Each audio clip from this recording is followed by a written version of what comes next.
Through the written word and the spoken word, may we come to know the living word, Jesus Christ, our Lord. Amen. Amen. So when I first looked at the readings for today and I saw that it was the Good Samaritan, my initial thought was, oh good, there's a lot I could talk about. And then as I sat and prayed with the scriptures, I thought, oh dear, there's a lot I could talk about. So I'm going to try and limit it to just two points for reflection. First being a radical rethinking of what it is that we believe and think of as law and commandment. And second, kind of flowing out of that Christian charity is much more than just a mere social outreach. I think that if you were to ask any random person on the street what a Good Samaritan is, they might not immediately know or be able to tell you that it comes from a parable of Jesus, but they would probably be able to tell you what a Good Samaritan is. And most of the time in our cultural vocabulary, we refer to people as Good Samaritans when they've gone out of their way a little bit to do something nice or to help somebody in need. And most often it's usually a stranger, somebody that they wouldn't have another reason, to want to be helping.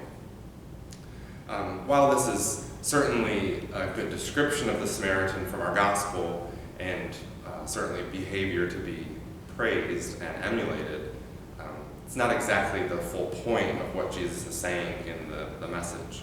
I think it's easy for us, and we often do forget about the wider context. We think about these parables of Jesus as kind of these standalone stories, but it's important to remember who he's saying them to, why he's saying them.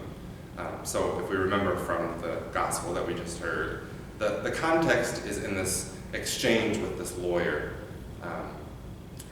And Luke says explicitly, the lawyer even brings up the question to test Jesus. So he says to Jesus, well, what do I have to do to inherit the kingdom?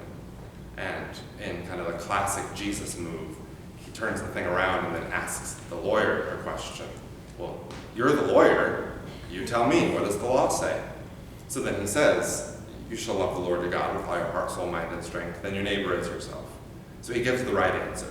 And Jesus says, that's the right answer. Now go and do it. And so then the lawyer says, wanting to justify himself. So he says, what's the law? Like, what's the definition of a neighbor? So you can almost hear him saying, what's the bare minimum I have to do to inherit the kingdom? What's the bare minimum I have to do to love my neighbor? And it's in that context that Jesus tells us this story. A man is traveling from Jerusalem to Jericho and is beaten and left bloodied.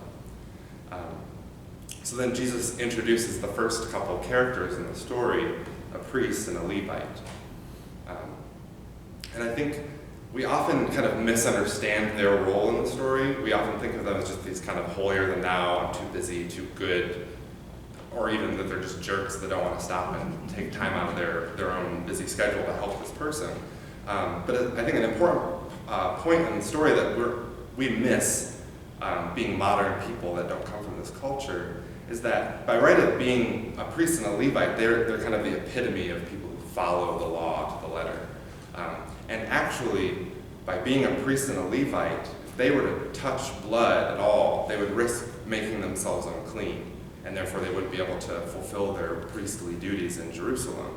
So it's very probable in their minds that when they crossed to the other side of the road, they weren't just trying to avoid this person, they were actually following the law. They were actually doing in their minds God's will by avoiding this person. So then, again, in the classic Jesus move, we have this surprise plot twist, and the hero of the story ends up being a Samaritan who's not only doesn't follow the law, he's not even a Jew, and really kind of the enemy of the Jewish people. So the bad guy ends up being the good guy in the story. So the point then is to some degree about kindness. It gives us an example. This is what we're supposed to do. Jesus says, go and do likewise. But it's not just that we're supposed to go and be kind to one another or to go out of our way to be doing acts of service or social outreach. The whole point of the story is about a radical redefinition of what does it mean to follow the law. It's not just a formula that we follow and then we get into heaven. It's a totally different way of living our life.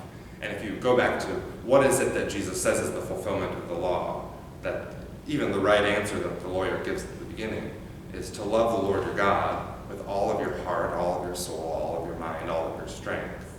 So literally your entire being is oriented totally and given totally to God.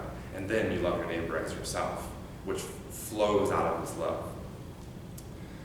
So the whole point of the law even isn't about regulation, it's about relationship. God's deepest desire always was, always is about relationship, relating, loving one another.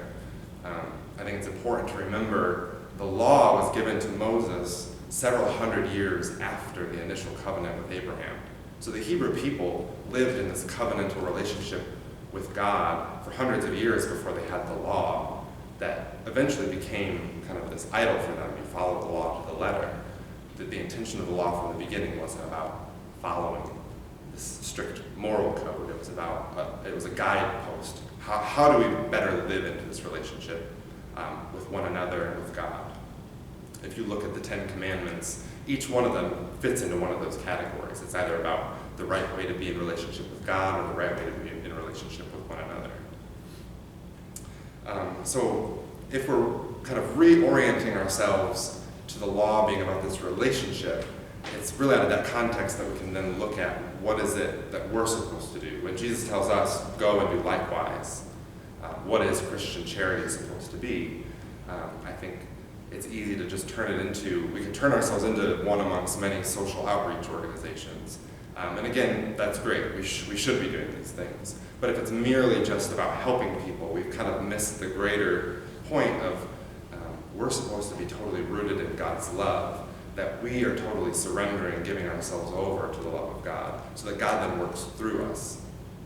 If you look at the other two readings, which are also really good, and I would have loved to spend a little bit more time on, but the kind of the chorus or the refrain that runs through both of them is bearing fruit, bearing fruit, bearing fruit. So Moses says to the people, God will make you abundantly prosperous in all of your undertakings, the fruit of your body, the fruit of your livestock, the fruit of your soul. And then he kind of reiterates what we hear in the gospel. How do you do that?